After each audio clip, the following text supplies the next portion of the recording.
Good afternoon, everyone.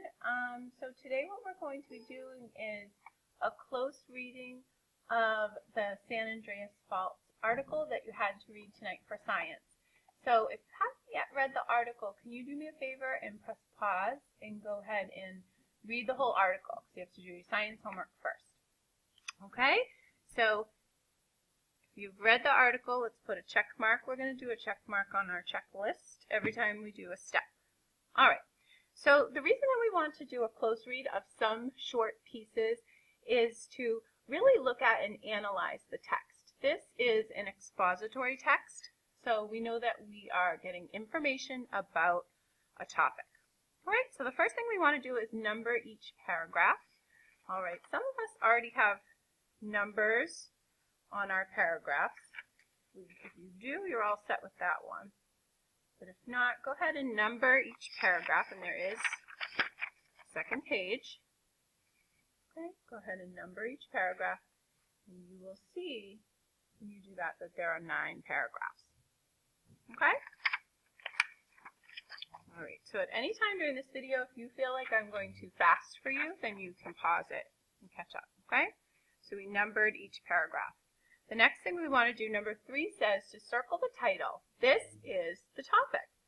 What is this piece about? So we're going to have to write that down. But first, let's go ahead to the article.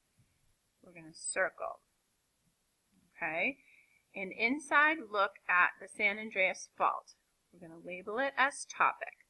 So our topic that we're going to write down is San Andreas Fault. The title of a nonfiction text is always the topic. San Andreas. Did I spell it right? I did. Fault. Something's right there. I want to copy it correctly. Okay, done with step number 3. Step 4, circle the introduction. Label it introduction.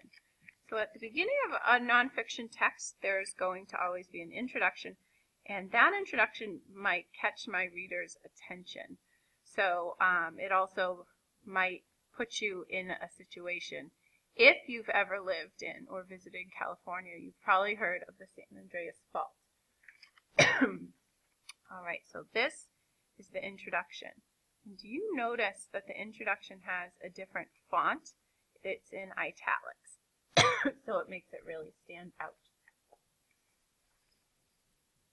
Okay, step 4 is done. Okay, awesome. We are moving right along. Number 5, put a bracket around the body of the piece. So this is the bracket symbol, just in case you didn't know.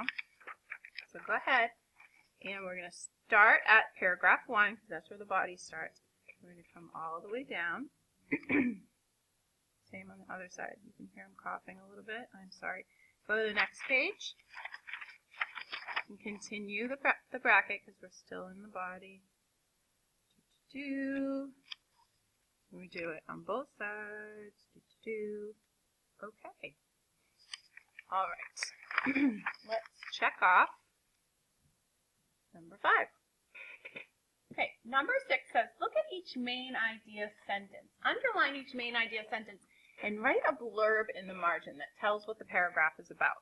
So, here we go. Paragraph 1. Earth's crust is made up of solid sections of rock called tectonic plates that float and slide on Earth's molten mantle. Sometimes one plate's edge slides under another plate. Deep trenches on the ocean floors are proof of this kind of movement. Sometimes 2 plates collide, making mountains. Sometimes plates slide past each other. Movements of tectonic plates cause faults or large breaks in the crust. So my topic sentence here is talking about the Earth's crust and the tectonic plates on the Earth's crust, and I know you all know about that from last week's science. So the topic is all about tectonic plates and how they move and the results of that movement, and it's really just kind of quickly touching upon those different movements. Okay? So the overall topic is tectonic plates. Paragraph 2. The San Andreas Fault is in western California. It is more than 650 miles, 1,046 kilometers long, and 10 miles, 16 kilometers deep. Whoa. It extends from north of San Francisco southward to San Bernardino. It is the boundary of two of the Earth's moving plates, the Pacific Plate on the west and the North American Plate on the east. Okay, so this whole entire paragraph is describing one fault called the San Andreas Fault in California. So that's going to be my topic. So go ahead on the side and write San Andreas Fault. Excellent. Paragraph 3. These two plates creep at the slow rate of a few centimeters a year. They have moved only 350 miles or 563 kilometers in the past 20 million years. As they move, they slide against each other. At some places along the fault, this slide is slow and continuous. This even, steady creep does not cause earthquakes. At other points along the fault, the rocks of the plates get caught on one another as they slide. For 100 or more years at a time, these locked sections do not move at all. Over time, pressure builds up in these areas. Okay, so this is all about how the plates are moving. So it says two plates creep and they move not very much. Okay, so it's the movement, and we are squishing here. Movement of San Andreas Fault. Okay, so you can really see how it's describing the different movements and what occurs because of the movements.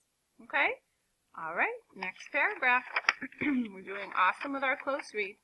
Right at the top, here we go. Then the strain is released in a single lurch. When this happens, Earth's crust snaps into a new position. This sudden faulting causes vibrations that are felt as earthquakes. The first vibration waves produce a thud. The next set of waves make the ground roll and sway. So this paragraph I really think is like a cause and effect paragraph. So it's talking about the strain of the fault and how the strain of the fault causes a lurch, and then what happens because of that lurch. So my topic on the side, my blurb, is lurch. Paragraph 5. The ridges and valleys of the San Andreas Fault can be seen easily from the air. From the ground, its features are less striking.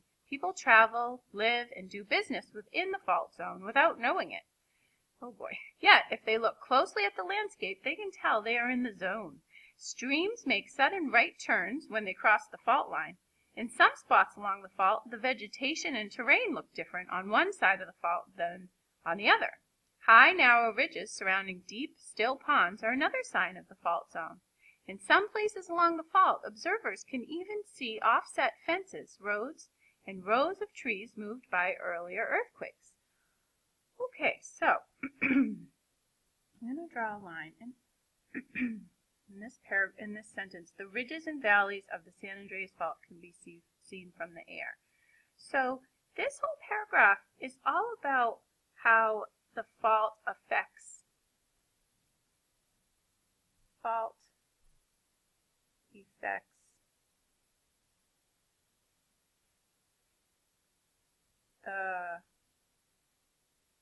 landscape.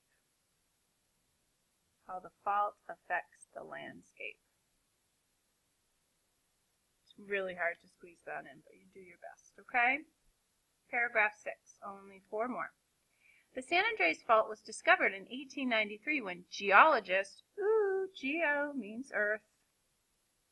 Ologist is a person who studies, sorry, had to throw that in there. Andrew Larson took a close look at the landscape. He found signs of earth movement all along the way from San Diego to San Francisco. Lawson defined the borders of a fault. He named it the San Andreas because its features were most clear around San Andreas Lake. So here, this whole paragraph is all about the discovery. So underline that main idea. And I see that word discovered there. So I'm just going to write, and I'm really squeezing, discovery. So it was the discovery. What year was it? 1893. That was a long time ago. All right, paragraph 7. Thousands of tiny earthquakes occur along the San Andreas Fault each year. 2 of the strongest earthquakes in recent history occurred in 1857 and 1906. The 1857 earthquake struck Southern California. No towns were located near the center of the quake, so little damage was done to buildings or people. So this is about, let's see, this is about different earthquakes. It's almost like examples of earthquakes. Let's check the next paragraph. So different earthquakes I wrote. The 1906 earthquake caused more damage. It occurred in San Francisco, where many people lived and worked. The shaking of the quake knocked down buildings. It also broke power lines and overturned wood stoves, causing fires. The fires spread quickly through the wooden structure of the city. More than 700 people died in the disaster. Thousands were left homeless. Much of San Francisco had to be rebuilt from scratch. So this paragraph, I think this paragraph is really interesting. It's all about the 1906 earthquake and the result of this earthquake. So I just wrote 1906 earthquake. Okay? All right. This last paragraph is actually our conclusion. So we're going to put a box around this paragraph. We're going to label it conclusion. Okay. Today we know how to construct buildings that are less likely to fall or burn in earthquakes. We know which kinds of soil are safe to build on. We even have instruments that help us predict when and where earthquakes might occur. Living in the San Andreas fault zone is much safer today than it was in 1906. So the conclusion really just kind of talks about how the San Andreas fault living there is different than it was a long time ago. All right, so really good. Look at each margin. Look at each main idea sentence. We did that. Box the conclusion and label it conclusion. We did that. What is the author's purpose? So I know most authors' purposes are to inform, entertain, or persuade. And this is giving me factual information about the San Andreas fault. So it's informing me.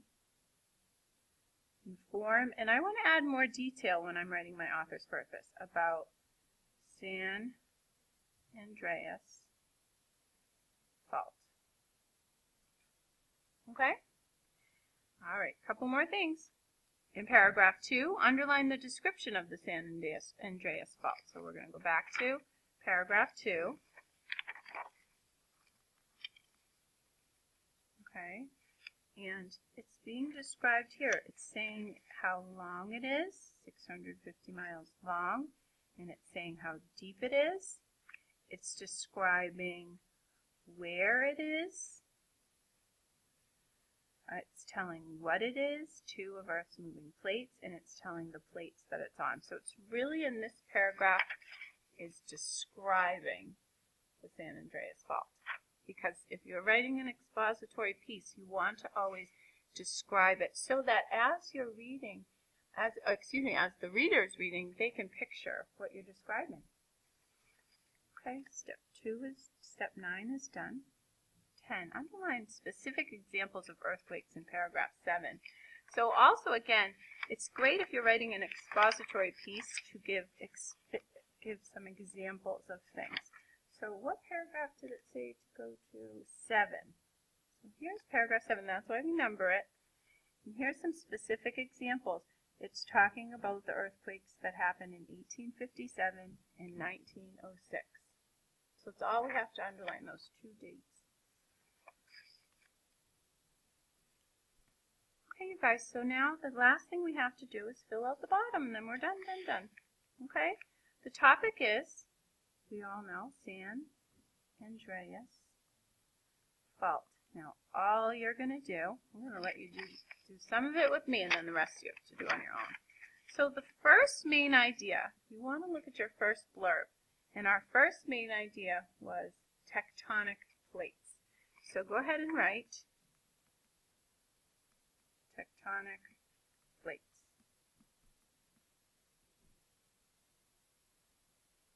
Your next main idea is, what is it? Paragraph 2, San Andreas fault.